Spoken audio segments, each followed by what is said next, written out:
আজ 31শে জানুয়ারি বুধবার বিকাল 5টা নাগাদ পুরসুরার বিধায়ক বিমান ঘোষ পুরসুরার দলীয় কার্যালয়ে এসে পুরসুরা বিধানসভার অরুণ্ডা গ্রাম পঞ্চায়েতের 24পুরে তৃণমূল কংগ্রেসের এক কর্মীর বাইক পোড়ানোকে কেন্দ্র করে বিজেপির দিকে আঙুল ওঠে।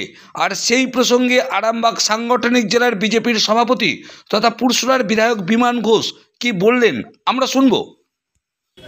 আমাদের এখানে একটু মিটিং ছিল রাজাটি, এবারে আমি কিছু লগ নিয়ে এসে মিটিংয়ে এসেছিলাম। আসার পরেতে তখন রাত্রি বাড়িতে গেলাম, লোকজনকে নিয়ে মিটিং সেরে বাড়িতে যাওয়ার পরেতে দেখলাম যে কিছুক্ষণ তখন রাত্রি 1টা বাজে আমার বাড়ি ঘর দোকান দালান সবই আছে। আমি এই প্রায় 15 থেকে 16 বছর গাড়ি আমার এই দালানেই থাকে। এবারে দেখলাম যে গাড়ি 1টার সময় উঠে দেখলাম যে গাড়ি পুরো আগুন জ্বলছে, গাড়িটা ধরিয়ে দিয়েছে। কি বাইক, মোটর বাইক? হ্যাঁ, মোটর বাইক। এবার ধরিয়ে দেওয়ার পরেতে এবারে আমার যখন ধরছে আমি মোটামুটি বাইকের কাছে যেতে পারছি না। এবারে বাইকের ওই সামনে দুটো কারেন্টের তারমার রয়েছে, ওই তারমারগুলো পুড়ে গেলে আমাদের পুরো কারা ধরিয়ে দিয়েছে? কারা? ওইটা হচ্ছে বিজেপির ওই জন 4-5 ছেলে ছিল। কখন ঘটনাটা ঘটেছে? হ্যাঁ, কবে ঘটনাটা ঘটেছে? আজকে গত রাত্রে। কালকে? হ্যাঁ, কালকে গত রাত্রে ওই 1টার সময়। আচ্ছা, তা আপনাকে কি আগে হুমকি দেওয়া হয়েছে? হ্যাঁ, আগে হুমকি দিয়েছে আমাকে কিছুদিন আগে। অনেক কাণ্ড, আমার বাড়িতে মারতে পর্যন্ত এসেছিল, হুমকি দিয়েছে। আপনি তৃণমূল করেন? হ্যাঁ, আমি তৃণমূল করি, তৃণমূলের কর্মী। হ্যাঁ, বাড়িতে ঝামালি করেছে, মেরেও গেছে। সেই নিয়ে বলেছিল যে বাড়ি ঘর দুয়ার তোমার বাইক সব ধরিয়ে দেবো কিছুদিন পরে।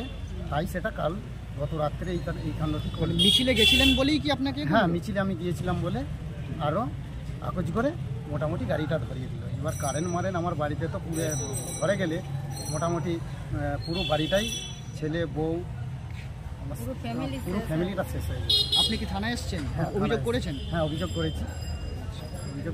কি নাম আপনার? আমার নাম সত্যম বাগ। আপনি কোন পার্টি করেন? আমি তৃণমূলের কর্মী। বাড়ি আপনার? বাড়ি 24পুর। কোন পঞ্চায়েত ওটা? ওইটা অরুণ্ড পঞ্চায়েত। ঠিক আছে, কেন এলেন? গতকাল রাত্রে আমাদের একটা কর্মীর মানে ক্যান্ডিডেট ছিল এবারে পঞ্চায়েত ভোটে, তো ওনার বাড়িটা এবং গাড়িটা পুড়িয়ে দিয়েছে রাত্রে। হ্যাঁ, কাল রাত্রে উনি গতকাল আমাদের একটা মহিলা মিটিং ছিল, উনি ওখান থেকে বেশ কিছু গাড়ি থেকে বের করে নিয়ে এসেছিলো এবং এর আগেও ওনাকে হুমকি দিয়েছিল কিছু মানে বদমাইশ ব্যক্তি। সেটা পুলিশ তদন্ত করে দেখবে। তো আমরা সেই জন্যই থানায় এসেছি একটা কমপ্লেন করার জন্যে, যে কজন ব্যক্তি ওকে হুমকি দিয়েছিল দিন 4-5 আগে, যে তোকে দেখে নেবো, মেরে দেবো, প্রয়োজন তুই রাস্তার ধারে গাড়ি রাখিস, মানে ওর বাড়িতেই গাড়ি রাখে, ফাঁকা থাকে, যে তোর গাড়ি ফাড়ি সব পুড়িয়ে দেবো, এরকম হুমকিও দিয়েছিল। 2বার হুমকি দিয়েছে, ঝামেলা হয়েছে। ওর গত 2 দিন আগে আমাদের শহীদ বেদি ভেঙে দিয়েছে, ওখানে একটা সর্বসাধারণের জন্য একটা মাচা করে দেওয়া হয়েছিল, সেই মাচাটাকেও ভেঙে দিয়েছে তো কয়েকজন দুষ্কৃতী। আর এরকম করেই বেড়াচ্ছে, প্রত্যেকদিন রাতে এইসব চলছে। গতকালে উনি মিছিল আসার জন্য সরাসরি অ্যাকশনটা নিয়েছে আর কি, টোটালটাই ভেঙে মানে পুড়িয়ে দিয়েছে। সেটা আপনারা থানার সাথে যোগাযোগ করে গাড়ির অবস্থাটা দেখবেন, কী অবস্থা হয়েছে। কারা করেছে বলছে?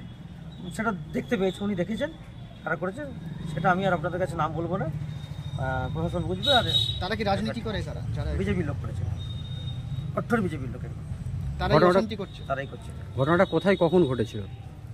এই 24পুর গ্রাম, আমাদের যে 24পুর গ্রাম ওখানে হয়েছে।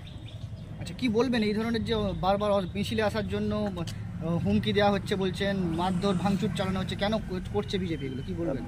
তারা হয়তো ভয় পাচ্ছে কোনো কারণে, জনগণের পরিস্থিতিটা কি দেখতে পাচ্ছে যে কোন দিকে যাচ্ছে, আস্তে আস্তে মুভমেন্ট কোন দিকে যাচ্ছে, হয়তো মানে হেরে যেতে পারে, পঞ্চায়েত চালাতে পারবেন এরকম চিন্তা ভাবনা করছে, যার জন্যই ভয়ে পড়ে এইসবগুলো করছে। তাই আমরা প্রশাসনের দ্বারস্থ হয়েছি, আমরা তো সরাসরি কোনো ঝামেলায় যাব না, প্রশাসনকে জানিয়েছি, প্রশাসন যেটা ভালো বুঝবে সেটা করবে। গ্রাম পঞ্চায়েতের সত্যম বাগ পঞ্চায়েত নির্বাচনে তৃণমূলের ক্যান্ডিডেট ছিলেন। তো তিনি কদিন আগে রাজাটির একটা মিছিল হয়েছিল, সেখানে বেশ কিছু কর্মী সমর্থকদেরকে নিয়ে গেছিল। ওনার দাবি তারপরেই গতকাল রাতে বিজেপির বেশ কিছু দুষ্কৃতীরা তার বাইক আগুন লাগিয়ে দেয় এবং বাড়িতে আগুন লাগিয়ে দেয়। কি বলবেন? নাটক করছে এখন সব জায়গায় বিজেপি ভয় জুজু দেখছে। যার কথা বলা হচ্ছে একটা বদ্ধ মাতাল, একটা ফুটো গাড়ি বাড়িতে ছিল, কখন মদ খেতে গিয়ে বিড়ি খেতে গিয়ে আগুন পড়ে গেছে তার নেই ঠিক, বিজেপির নামে দোষ দিচ্ছে। কোনো বিজেপি কার্যকর্তা জড়িত নেই। আমি পুলিশের সঙ্গে কথা বলেছি যে কোনোভাবে আমাদের কার্যকর্তা যেন হ্যারাসমেন্ট না হয়। কেউ মাতলামি করবে তার দায় সমস্ত তার নিজের। বিজেপি বাইক পুড়িয়ে দিয়েছে, আর কি হচ্ছে? এরকম করে চলবে না। বিজেপি কার্যকর্তাদের ফাঁসানোর যে চেষ্টা চলছে, লোকসভা ভোট আসছে, সেটা কিন্তু আমরা মেনে নেব।